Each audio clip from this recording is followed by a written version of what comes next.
Bueno, aquí estamos hoy para hablar un poquito de los principales paradigmas de la psicología. Entonces nos acompaña Marlene Lili David, Vanessa Londoño Fernández y yo, pues Fernando Alonso García. Tenemos paradigma conductista, paradigma cognitivo, paradigma principalista, psicología clínica, psicología educativa, psicología de las organizaciones. Tenemos también otro paradigma como el paradigma del psicoanálisis, paradigma humanista. Entonces tenemos también la psicología social y comunitaria. Bueno, todo esto es diríamos que es como un enredajo, un poco de anzuelitos ahí para tratar de organizarlos. Entonces, para organizarlos, tengo esta cartelera aquí, entonces vamos a hablar un poquito del paradigma conductista. Esta escuela estudia y analiza el comportamiento humano a partir de los estímulos-respuestas que conforman el ambiente físico, biológico y social del organismo. Los principales autores están John Watson, de 1878-1958, B.F. Skinner, 1904-1990. Postulados: psicología de estudiar sobre la conducta, todo el comportamiento es aprendido, el ambiente determina la conducta, el aprendizaje se basa en el conocimiento, el rechazo de la introspección. Para el paradigma cognitivista, se me traba mucho la lengua, pero es paradigma cognitivismo, del cognitivismo. Los principales exponentes son Jean Piaget, Jerome Bruner, David Russell Benguet, Howard Gardner, Eric Erikson. Habla también de la mente, sistema activo en el proceso de información, el comportamiento se construye internamente. El aprendizaje implica cambios en las estructuras mentales. Bueno, esto todo, hasta ahí vamos como hablando un poquito de esto. También tenemos lo que es el paradigma principalista. El principal exponente autor es Tom Beauchamp y James F. Childress. Respeto por la autonomía, la justicia, la beneficencia y la no maleficencia. Paradigma del psicoanálisis. Bueno, aquí tenemos a Sigmund Freud. Es uno de los que más de pronto llama la atención porque pues lo escuchamos más, sobresale, pero igual todos los anteriores y los demás a futuro pues son personas que han aportado a esta gran ciencia. También tenemos el paradigma humanista. Este paradigma tiene como principales postulados: el hombre como hombre sobrepasa la suma de sus partes, el hombre lleva a cabo su existencia de un contexto humano, el hombre es consciente, el hombre tiene capacidad de elección, el hombre es intencionalmente en sus propósitos, expectativas, valorativas, creatividad y su reconocimiento. Significación. Bueno, entonces ahorita hablemos de la psicología clínica. La psicología clínica, el principal exponente es Leonard Wetmer, es el énfasis de la relación terapéutica y pues también hay otros factores. También tenemos la psicología educativa por Edward Thorndike, psicología de las organizaciones de Peter Drucker. Tenemos la psicología social y comunitaria por Con Lever, Ignacio Martín Buró y Marisa Montero. Bueno, todo esto nos deja como conclusión de que han habido aportes significativos a la psicología. Tengo este martillo porque tiene que entrar toda esta información a la cabeza de quien escucha y a la cabeza mía también. Entonces, que entre la información.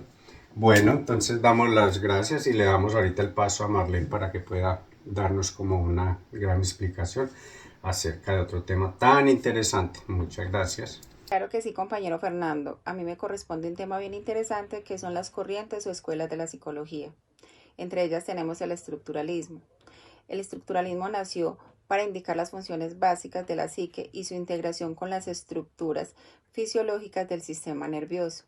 Este defendió que el objetivo de la psicología debería ser descubrir elementos básicos de la conciencia y el modo en que interactúan para crear los procesos mentales. También tenemos la corriente Gestalt, que en español traduce forma. Está relacionada con la percepción y la manera en la que se encuentran soluciones. La corriente Gestalt explica que al ver una imagen o parte de ella, los seres humanos sean capaces de crear una imagen global relacionada con el entorno y sus potencialidades. También tenemos el funcionalismo.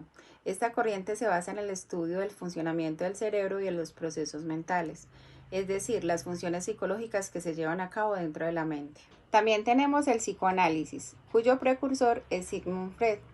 Esta corriente centra su idea en que los movimientos, pensamientos y emociones que forman parte del comportamiento humano son el producto de una lucha inconsciente de fuerzas opuestas que tratan de imponerse unas a otras. Esta corriente es criticada por la falta de metodología científica. También tenemos lo que es el conductismo. Esta corriente conductista se centraba en la investigación de elementos observables en el comportamiento.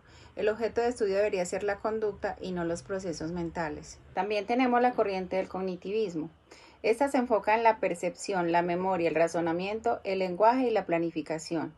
El interés primordial de la corriente cognitiva es conocer cómo se percibe la realidad en la que están inmersos los individuos, partiendo de la modificación de la información que perciben a través de los sentidos. Está también una muy importante como la neurociencia.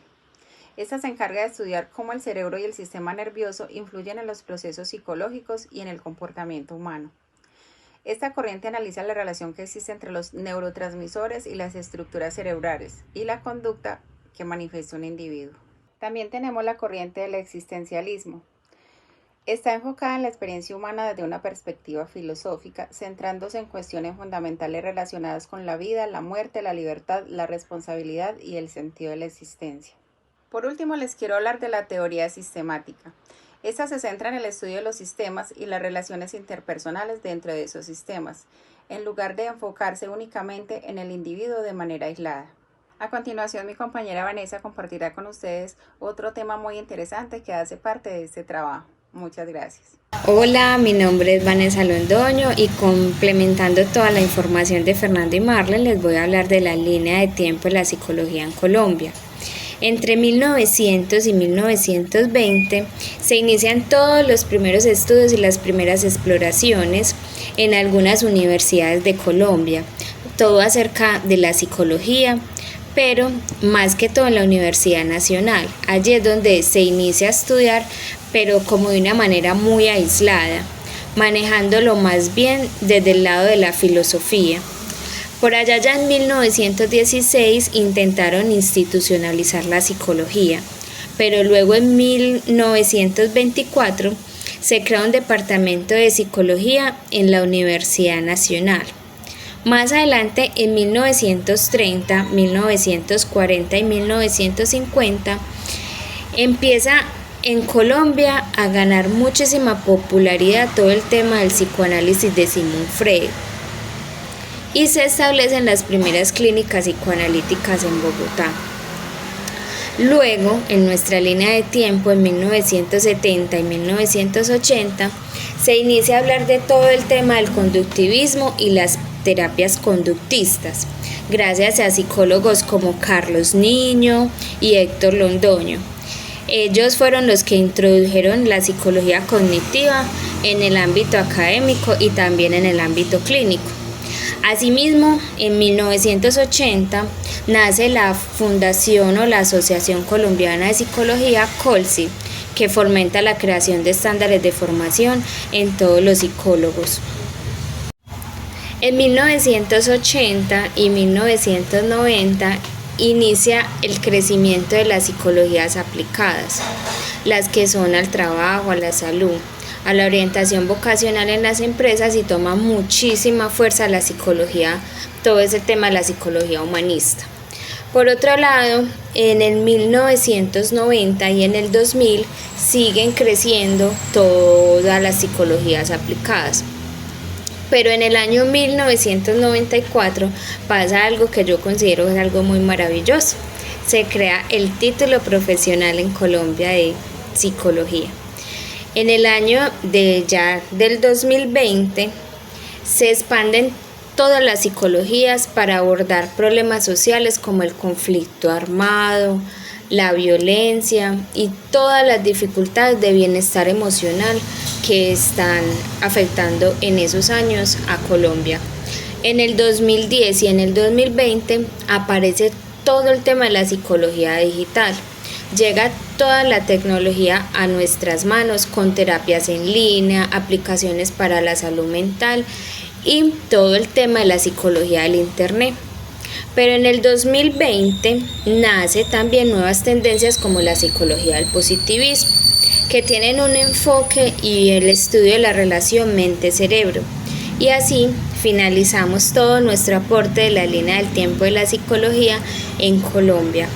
Muchísimas gracias.